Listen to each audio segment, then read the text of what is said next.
Most people think financial literacy starts with budgeting apps and ends with cutting coffee.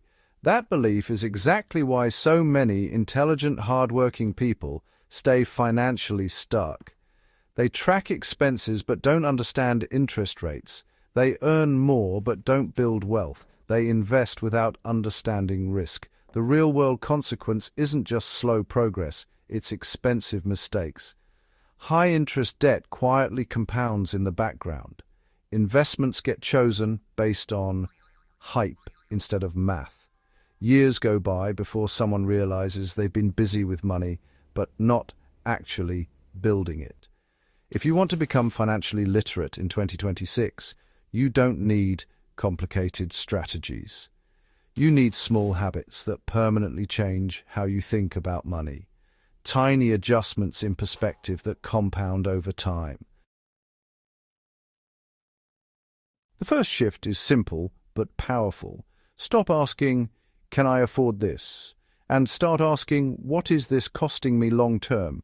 Most people evaluate purchases based on whether the monthly payment fits their current income.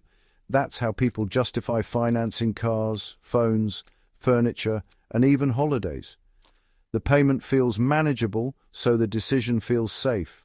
But financially literate thinking looks at total cost, including interest and opportunity cost. Early in my career, I financed a car because the payment worked on paper. What I ignored was that the interest increased the total price significantly, and the money tied up in payments could have been invested instead. Over several years, that opportunity cost became painfully clear. Every dollar you spend today has a future value attached to it. Before making major purchases, calculate the full repayment amount and compare it to what that money could become if invested over 5 or 10 years. That habit alone sharpens your financial awareness dramatically. Another small but critical habit is reading the boring details. Financial illiteracy thrives in fine print. Loan agreements, credit card terms, investment expense ratios, insurance policies. Most people skip them because they assume the details don't matter. They do. I once invested in a fund that had decent performance, but I overlooked the expense ratio. It was just over 1%, which didn't seem like much. Over decades, though, that difference in fees compounds into a large chunk of lost returns. The same applies to credit cards, offering promotional rates that jump sharply if terms are violated. These outcomes aren't surprises, they're disclosed up front. Financial literacy means understanding exactly what you're signing up for. Make it a habit to review the key terms of any financial product before committing. It's not exciting, but it protects your future capital. Another overlooked habit is tracking net worth instead of obsessing over income. Income feels productive, a raise feels like progress. But income alone doesn't determine financial stability. I've met people earning high salaries who live under constant financial stress because their expenses rise just as quickly as their earnings. On the other hand, I've seen moderate earners steadily build assets and reduce liabilities until their net worth quietly grew. Net worth, what you own minus what you owe, is the real measure of financial health. Calculate it quarterly. Include savings, investments, property equity, and subtract debts. Watching that number move changes your behavior. Paying off debt becomes satisfying because it directly increases net worth. Investing becomes purposeful instead of reactive. Income fuels wealth, but net worth reflects it. Respecting interest is another foundational habit. Compound interest is powerful, but it doesn't only work in your favor. High-interest debt compounds against you at alarming speed. A credit card balance at 25% interest grows faster than most investments ever will. Keeping that balance while trying to invest elsewhere is mathematically inefficient. I learned this the hard way by carrying small balances longer than I should have. Paying off high-interest debt is often the highest guaranteed return available. On the positive side, consistent investing, even in modest amounts, allows compounding to work for you. Time in the market tends to matter more than perfect timing. The habit here is simple. Eliminate expensive debt aggressively and invest consistently in diversified, low-cost assets.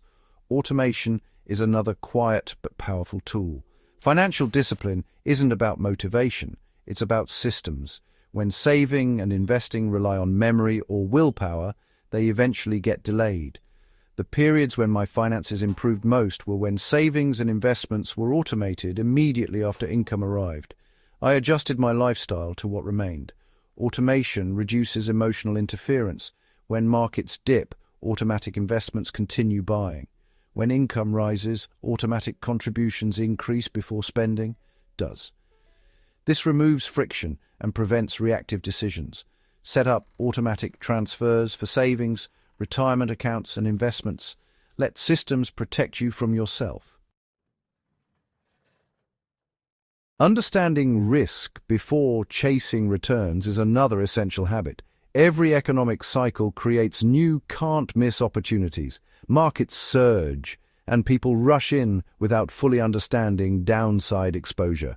I've participated in trend-driven investments before, and the lessons were expensive. Financial literacy requires asking uncomfortable questions. What happens if this drops 50%?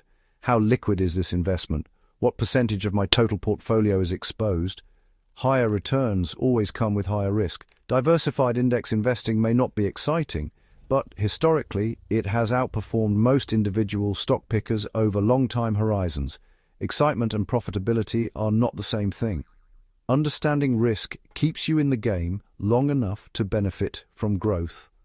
Another often ignored area of financial literacy is investing in your earning ability. Especially early on, your income potential matters more than optimizing small percentage gains in investments.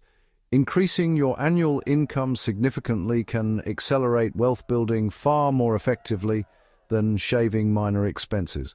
I've spent money on education, certifications, and skill development that paid off repeatedly. Not every investment in myself worked perfectly, but the successful ones dramatically increased earning capacity. Your skills, experience, and network are financial assets.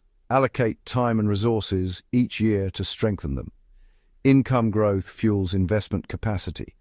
Separating lifestyle from status is another subtle but transformative habit. As income rises, lifestyle inflation often follows automatically. Better housing, newer cars, more expensive habits. None of these are inherently wrong. The issue is when every income increase disappears into upgraded consumption. I've intentionally delayed lifestyle upgrades even when affordable, allowing investments to grow first. That gap between income growth and spending growth creates long-term flexibility. Wealth is often invisible. It's the portfolio quietly compounding, not the visible symbols of success. Before upgrading major expenses, consider whether the decision supports long-term stability or simply signals short-term status. Regular financial reviews complete the picture. Many people set up accounts and never reassess them. Investment allocations drift, insurance coverage becomes outdated, subscriptions accumulate unnoticed. Make it a habit to review your financial position quarterly. Check your credit report. Evaluate debt interest rates. Rebalance investments if allocations shift significantly. Review recurring expenses. I've saved substantial amounts simply by revisiting decisions made years earlier. Financial literacy is not a one-time achievement, it's ongoing awareness. Finally, think in decades, not months. Markets fluctuate. Economic headlines create urgency. But long-term data shows that disciplined investors who stay consistent through volatility tend to benefit from growth over time. That doesn't eliminate risk, but it prevents emotional overreaction. When you make financial decisions with a 10 or 20-year horizon, short-term noise becomes less intimidating. Long-term thinking strengthens every other habit discussed here. These habits are small. None are flashy. They won't make you rich overnight, but practiced consistently, they reshape how you see money.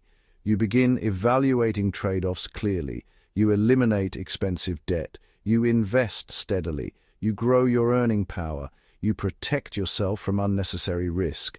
You track real progress through net worth, not appearances. That's what financial literacy actually looks like in the real world. It's not about memorizing definitions. It's about making better decisions repeatedly, especially when no one is watching. If you're serious about understanding how money truly works, beyond surface-level advice, subscribe to Finance by Example. Share this with someone who wants real financial clarity. Because financial literacy isn't built through motivation. It's built through habits, applied consistently over time.